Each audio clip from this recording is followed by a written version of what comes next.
బైబిల్లో ఒక పుస్తకం అలాంటి హెడ్డింగ్తో రాశారు, అలాంటి భావంతో, బెటర్ దెన్ ద బెస్ట్ అని. హిబ్రీలు అంటే యూదులు ఉన్నారే, యూదులకి గొప్పలు చెప్పుకోవడం అంటే ఇష్టం. మనందరికి కూడా ఇష్టం వెళ్ళి అనుకోండి, మా ఊరు మంచిది లేకపోతే మా దేశం మంచిది అని పక్క ఊరు వెళ్తే చెప్పుకుంటాం. ఉన్న ఊర్లో వచ్చి ఈ ఊరు దరిద్రం అంటారు, కానీ పక్క ఊరు వెళ్ళంగానే మా ఊరు మంచిది అంటారు. ఎవరైనా చేసేటువంటి పని. సో యూదులు చెదరగొట్టబడినప్పుడు వాళ్ళ గురించి గొప్పలు చెప్పుకోవటం అనేది సహజం. అలాంటి గొప్పలు చెప్పుకునేటువంటి యూదులకి ఒక ఆయన ఉత్తరం రాయాల్సి వచ్చింది. కేవలం యూదులకే, అందరికి కాదు రాసింది, యూదులకే. తెలుగు బైబిల్ ప్రకారం అయితే ఆయన పౌలే, కొంతమంది అనుమానిస్తారు ఎవరో రాసి. పౌలు హిబ్రీలకు రాసిన పత్రికని ఈరోజు మనం చూడబోతున్నాం. హిబ్రీలకు రాసిన పత్రిక మొత్తం 13 అధ్యాయాలు ఉన్నటువంటి హిబ్రీల పత్రికకి 3 భాగాలు, వ్యాపార ప్రకటనకు ఉండేటువంటి భాగాలే. మొదటి 10 అధ్యాయాల్లో అర్థమైందా అసలు విషయం ఏంటి? 11వ అధ్యాయంలో ఈ విషయాన్ని ఎవరు నమ్మారు, 12, 13లో ఈ విషయాన్ని నమ్మితే మనకు వచ్చేదేంటి. ఇది 13 అధ్యాయాల హిబ్రీలకు రాసినటువంటి పత్రిక. ఆ విషయాన్ని ఎలా పరిచయం చేశాడో చెప్తాను. యూదులు ఏమని నమ్ముతారంటే, మాకు దేవదూతలు ఉన్నారు, మికాయల దూత, తర్వాత గబ్రియల్ దూత, ఇలాంటి వాళ్ళు నేరుగా దేవుడి దగ్గర నుంచి మాకు వర్తమానం తెచ్చేవాళ్ళు అని గొప్పలు పోయేవాళ్ళు. అయితే ఈ పౌలు భక్తుడు అనేవాడు, అయ్యా కరెక్టే మీకు దేవదూతలు ఉన్నారు, కానీ దేవుడు ఏ దేవదూతతో ఈ మాట అన్నాడు, నువ్వు నా కుమారుడు నా పక్కన కూర్చొని ఎవరితో అన్నాడా? అనలేడు కదా. అయితే నేను చెప్పబోయేవాడు దేవదూతల కంటే గొప్పవాడు, ఆయనే యేసు ప్రభు. ఇది మొదటిది. వాళ్ళు ఏమన్నారు తెలుసా, మాకు అబ్రహాం ఉన్నాడా? అబ్రహాము విశ్వాసులకి తండ్రి. దేనికోసమైతే ఎదురు చూశాడో ఆయనే ఈయన, అబ్రహాం కంటే గొప్పడు. మూడోది, మాకు మోషే ఉన్నాడులే, మోషే మీకు ధర్మశాస్త్రం ఇచ్చాడు. ధర్మశాస్త్రం ఈ సమస్యను పరిష్కరించిందా? లేదు. ఆ ధర్మశాస్త్రాన్ని నెరవేర్చి మనకి పరిష్కారాన్ని అందించాడు యేసయ్య. ఇది 4 అధ్యాయాలు. 4 అధ్యాయాల్లో ఆయన ఎవరో పరిచయం చేశాడు. ఆయన ఎవరు? దేవదూతల కంటే గొప్పోడు, ప్రవక్తల కంటే గొప్పోడు, అబ్రహాం కంటే గొప్పోడు, మోషే కంటే గొప్పోడు. అయిపోయింది. 5వ అధ్యాయం నుంచి 10వ అధ్యాయం దాకా వాళ్ళు ఏమని చెప్పుకున్నారు తెలుసా, మాకు అహరోను ఉన్నాడు, గొప్ప పరిచర్య చేసేవాడు, మాకు మెల్కీషెదెకు ఉన్నాడు, అబ్రహామే దశం భాగం ఇచ్చాడు, మాకు ప్రత్యక్ష గుడారం ఉన్నది, మాకు రకరకాలైనటువంటి పూజలు ఉన్నాయి, మాకు రకరకాలైనటువంటి కార్యక్రమాలు ఉన్నాయి, మేము గొప్పవాళ్ళం అని అంటే కరెక్టే. మీకు ప్రత్యక్ష గుడారం ఉన్నది, మందసం ఉన్నది, ఇవన్నీ ఉన్నాయి, నేను కాదనట్లా. యాజకులు కూడా ఉన్నారు. వీళ్ళందరికంటే యేసే గొప్పవాడు. ఎందుకో చెప్పంటారా, యాజకుడు సంవత్సరానికి ఒకసారి అతి పరిశుద్ధ స్థలములోకి వెళ్ళి బలి అర్పించి బయటకు వచ్చి నుంచుంటాడు. ఎందుకు నుంచుంటాడు తెలుసా? మళ్ళీ బలి అర్పించడానికి వెళ్ళాలి కాబట్టి. కానీ యేసు ప్రభు అలా కాదు. ఆయన అతి పరిశుద్ధ స్థలంలోకి వెళ్ళి తన్ను తానే బలిగా అర్పించుకొని బయటకు వచ్చి కూర్చుండిపోయాడు. ఎందుకు కూర్చుండిపోయాడు తెలుసా? ఆయన మళ్ళీ అలాంటి బలి అర్పించాల్సిన అవసరం లేదు కాబట్టి మా యేసయ్య గొప్పోడు.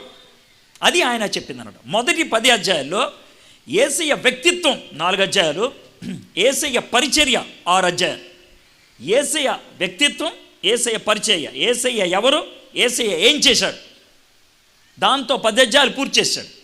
11వ అధ్యాయం ఆ యేసయ్య మీద, లేకపోతే ఆ బైబిల్లో ఉన్నటువంటి ఆ దేవుని మీద ఎంతమంది గొప్ప వాళ్ళు విశ్వాసం ఉంచారో 35 మంది పేర్లు రాశాడు.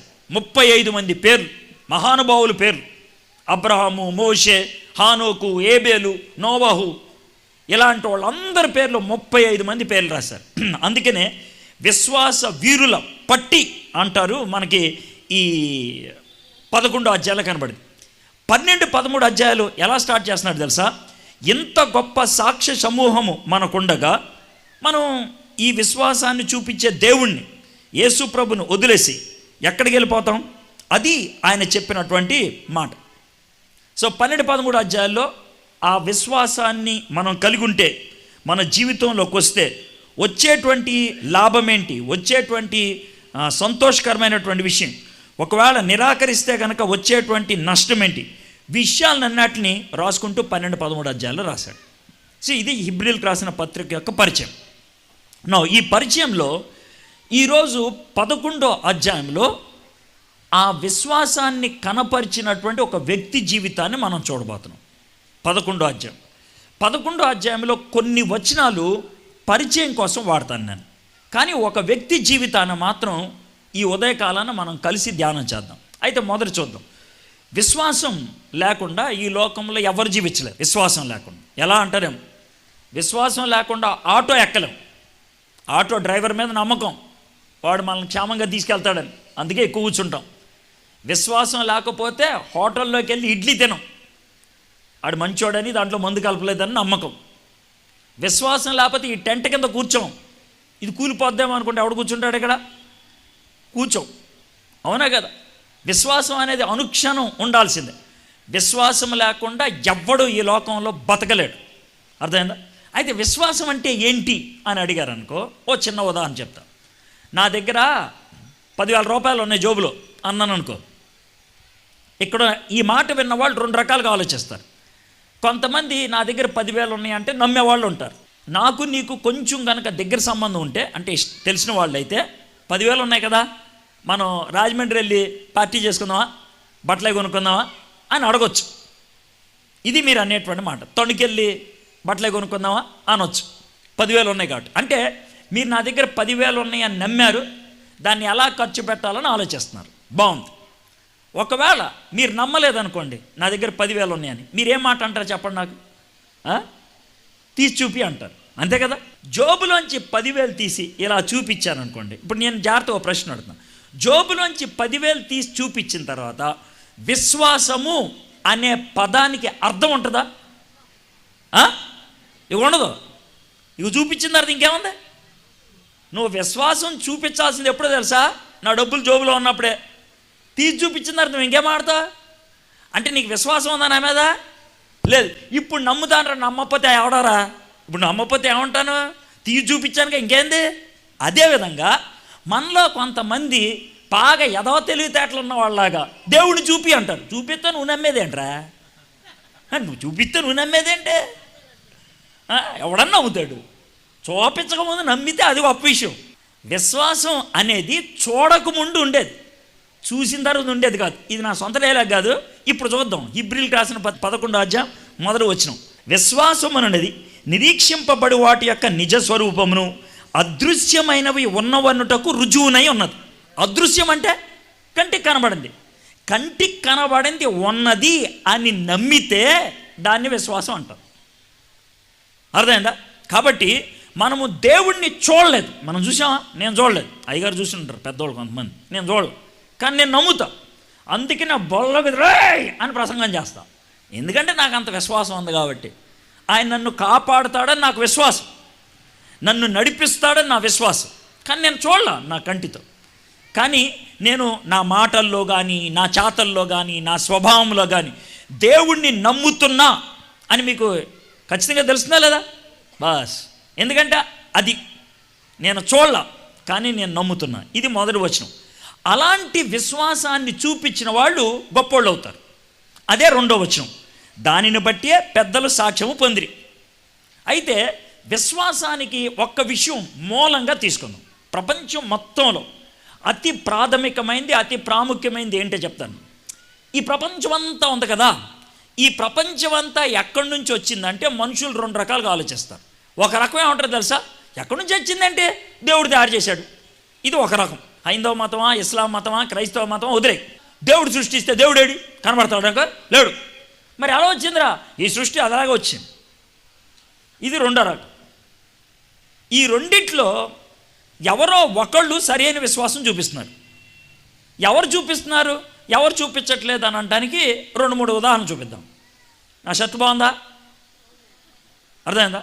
ఈ షర్ట్ ఎలా వచ్చిందో తెలుసా? చెప్తాను మీకు. ఎలా తెలుసా? ఈ బట్ట కొన్న 2 మీటర్ల 25 అంగుళాలు కొనేసా. మా ఇంట్లో డబ్బా ఉంది. ఆ డబ్బాలో బట్టేసి 2 గంటలు ఊపితే షర్ట్ వస్తుంది. నవ్వుతారండి, నిజం. మీకు ఎవరికైనా షర్ట్ కావాలంటే అర్థమైందా? 2 మీటర్ల 20 సెంటీమీటర్లు తెచ్చి ఆ డబ్బాలు వేసి 2 గంటలు ఊపాలి. కాకపోతే ఆకుండా ఊపితే షర్ట్ వస్తుంది బయటికి. అవును, నమ్ముతాడు దాన్ని. దేవుడు లేకుండా విషం వచ్చిందంటే కూడా అదే, ఊపితే వచ్చిందని. అర్థమైందా? అది సాధ్యం కాదు. ఇప్పుడు ప్రపంచం మొత్తాన్ని దేవుడు సృష్టించాడు అని అనటానికి ఒక్క విశ్వాసం చాలు. ఏంటి ఆ విశ్వాసం? దేవుడు అనేవాడు సృష్టించాడు అంటాను. కానీ దేవుడు లేకుండానే ప్రపంచం వచ్చేసింది అంటానికి ఎన్ని రకాలైన విశ్వాసాలు కావాలి తెలుసా? ఒకటి, రే అసలు ప్రాణం ఎక్కడి నుంచి వచ్చిందిరా, ఎక్కడి నుంచి వచ్చింది అంటే అదే వచ్చేసింది, ఇది మొదటి విశ్వాసం.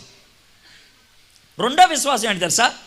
ఎక్కడైనా లీటర్ పాలు తోడేస్తే 5 లీటర్ల పెరుగు వస్తుందా? వస్తుందా? ఏమండో మా ఇంట్లో లీటర్ పాలు తోడేస్తే 8 లీటర్ల పెరుగు వచ్చింది తెలుసా?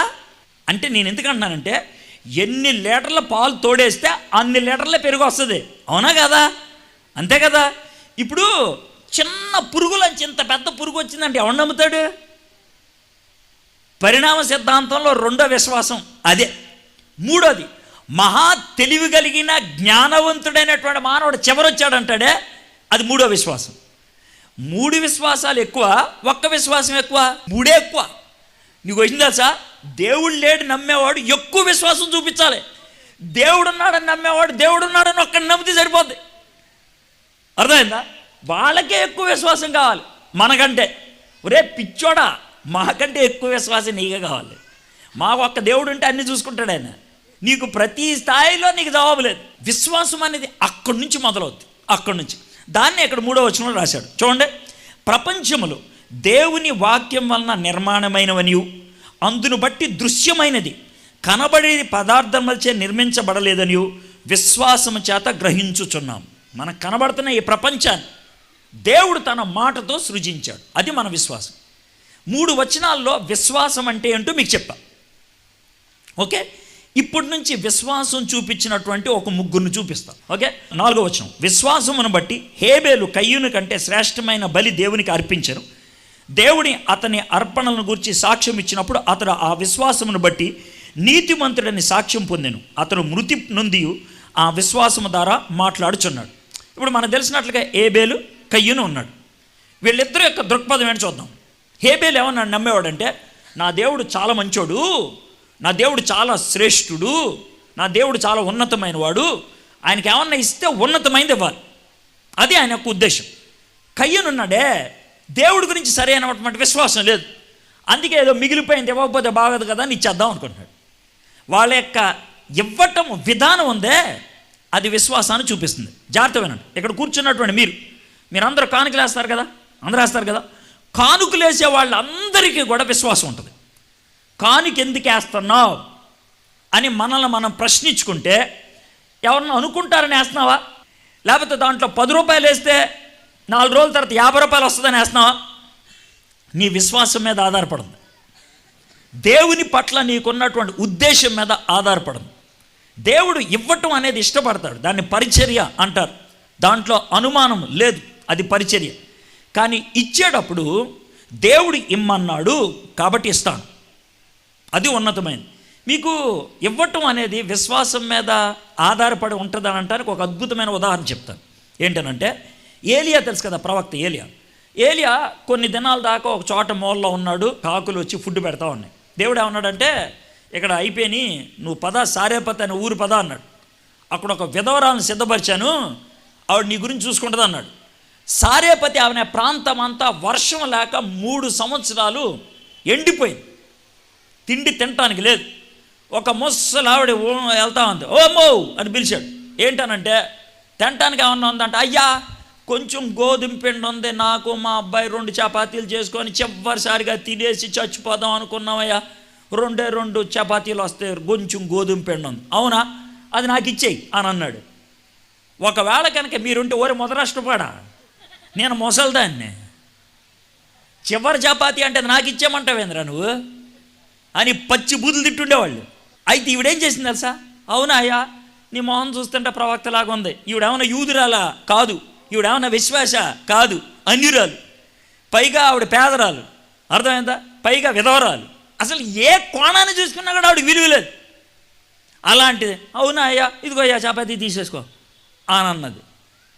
అంటే ఆవిడ మనసులో దేవుడు ప్రేరేపణ కలిగించాడు, ఇచ్చేయి అంటే ఇచ్చేశాడు, అంతే. ఆ విధంగా ఇవ్వటం బట్టి చాలా సంవత్సరాల వరకు ఆవిడ దగ్గర ఉన్న పిండి కానీ నూనె కానీ తరిగిపోలే. అది విశ్వాసం అంటే. హేబేలు అలాంటి విశ్వాసాన్ని చూపించాడు.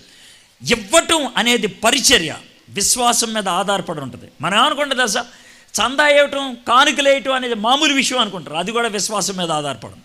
విశ్వాసాన్ని చూపిస్తుంది. అది ఎవరికి? దేవుడికి చూపిస్తుంది. రెండో వ్యక్తి ఎవరు చూద్దాం. 5వ వచనం. విశ్వాసమును బట్టి హానోకు మరణము చూడకున్నట్లు కొనిపోబడిను.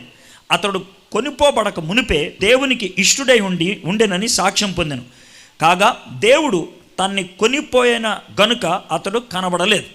ఇతని గురించి చెప్తాను. హానోక్ అనే ఆయనకి 65 ఏళ్ళు వచ్చినప్పుడు ఒక కొడుకు పుట్టాడు. ఒక కొడుకు.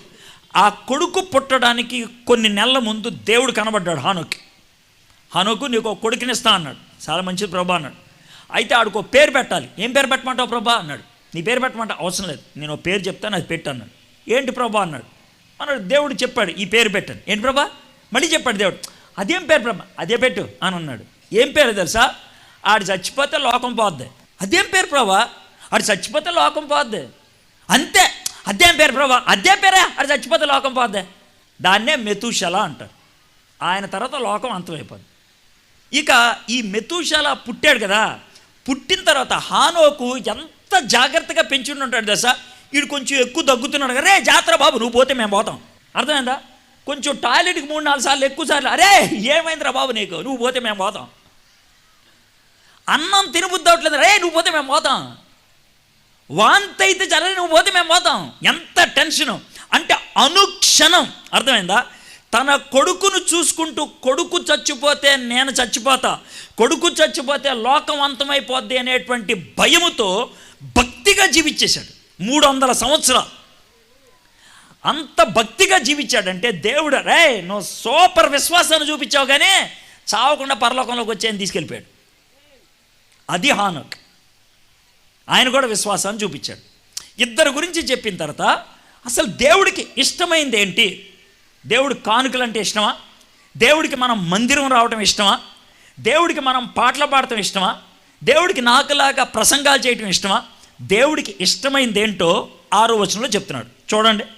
విశ్వాసము లేకుండా దేవునికి ఇష్టుడై ఉండుట అసాధ్యం. నువ్వు ఎన్ని కార్యకలాపాలైనా చేయొచ్చు, కార్యాలు దేవుణ్ణి ఇష్టపరచలేవు. దేవుణ్ణి ఇష్టపరిచేది హృదయం. దేవుడికి డబ్బులతో సమస్య కాదు, సృష్టించగలడు. భోజనంతో సమస్య కాదు, సృష్టించగలడు. పనులతో సమస్య కాదు, సృష్టించగలడు. కానీ ఆయన సృష్టించలేనిది ఒకే ఒకటి. అదేంటి తెలుసా? నువ్వు ఆయన పట్ల చూపించేటువంటి విశ్వాసం. అది నువ్వు సృష్టించాలి. ఆ విశ్వాసాన్ని నువ్వు చూపిస్తే సబాష్, నువ్వు నాకు నచ్చావు అని అంటాడు. దేవుని వద్దకు వచ్చువాడు ఆయన ఉన్నాడనియు తన్ను వెదుకు వారికి ఫలము దయచేవాడనియు నమ్మవలెను కదా. సరే, ఇప్పుడు 3వ వ్యక్తి చూద్దాం. విశ్వాసమును బట్టి నోవహు అది వరకు చూడని సంగతులను గురించి దేవుని చేత హెచ్చరింపబడి భయభక్తులు గలవాడై తన ఇంటి వారి రక్షణ కొరకు ఒక ఓడను సిద్ధము చేశాడు.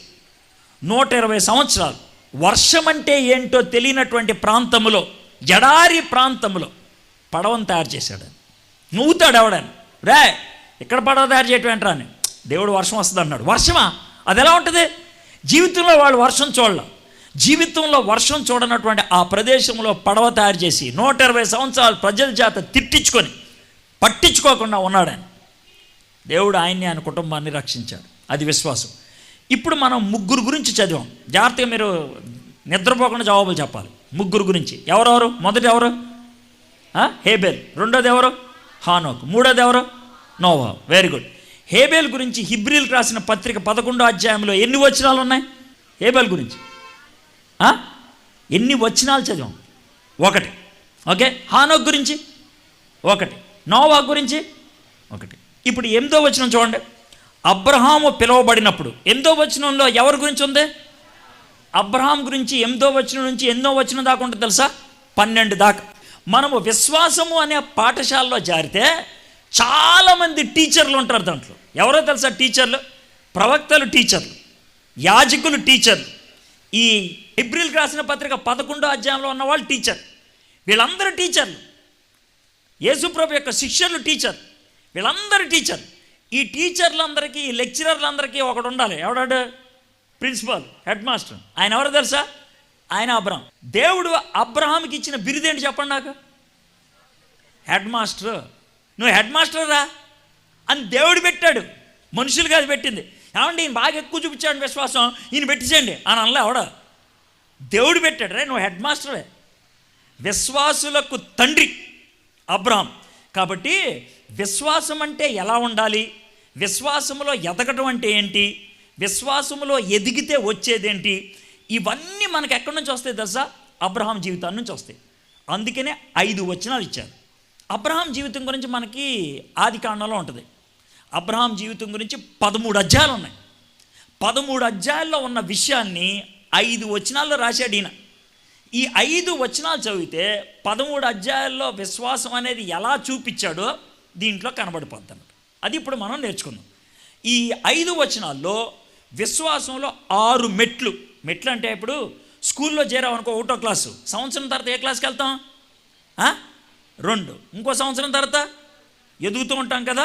అదేవిధంగా విశ్వాసపు పాఠశాలలో చేరడానికి మొదటి పాఠం, చేరిన తర్వాత కొంతకాలానికి 2వ పాఠం, ఆ తర్వాత 3వ పాఠం, ఆ తర్వాత 4, ఆ తర్వాత 5, ఆ తర్వాత 6. ఈ 6 మెట్లు. అయితే ఈరోజు మనం చేసేది ఏంటంటే అబ్రహాము జీవితంలో ఈ 6 మెట్లు ఏంటో చెప్తాను. ఇప్పుడు మీరు చేయాల్సింది ఏంటంటే అసలు నేను ఇంతకీ ఈ బడిలో చేరానా లేదా ఇది నేర్చుకోవాలి. మొదలు చేరితే 1వ క్లాస్లో ఉన్నానా 2వ క్లాస్లో ఉన్నానా అది తెలుసుకోవాలి. అర్థమైందా? సార్ ఈ చెట్టు ఒరిజినల్లా డూప్లికేటా?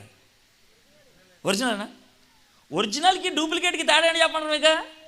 డూప్లికేట్ ఎన్ని సంవత్సరాలైనా ఇలాగే ఉంటుంది, ఒరిజినల్ ఉండదు. ఇంకో విషయం పడరా, డూప్లికేట్లో ఎండాకులు ఉంటాయా? ఉండవు, ఒరిజినల్లో ఉంటాయి. చెప్పడం ఆలోచించలేదు. ఒరిజినల్లో ఎండాకులు ఉంటాయి, ఒరిజినల్లో ఇరిపి పడేయాల్సినటువంటి కొమ్మలు ఉంటాయి, డూప్లికేట్లో ఉండవు. ఎప్పుడు అది అలాగే ఉంటుంది, జీవం లేనిది కాబట్టి. జీవమన్న దాంట్లో తీర్చి పడేయాల్సినవి ఉంటాయి, జీవమన్న దాంట్లో ఎదిగేది ఉంటుంది. ఎదిగేటప్పుడు కొన్ని విడిచిపెట్టాల్సి వస్తుంది, అది ఉంటుంది విశ్వాసంలో. మామూలు విషయం ఇదే, మామూలు విషయం, చిన్న విషయం. దీని నుంచి నేర్చుకోండి.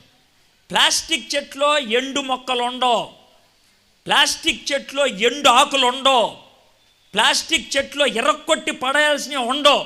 ఒకవేళ ప్లాస్టిక్ చెట్లో ఒకవేళ ఇలాంటి ఎండు కొమ్మ పెడితే దాన్ని ఎర్రకొడితే రే ఎందుకు ఎర్రకొట్టి సరేదాన్ని అది ఉండాలరా బాబు అంటారు. కానీ అదే ఒరిజినల్ చెట్లో ఎండాకుని ఎర్రకొట్టాను, ఎర్రకొట్టావా పోన్లే మంచి పని చేసావు. ఇప్పుడు నీకు అర్థమైందా? నువ్వు ప్లాస్టిక్కా ఒరిజినల్లా ఆలోచించు.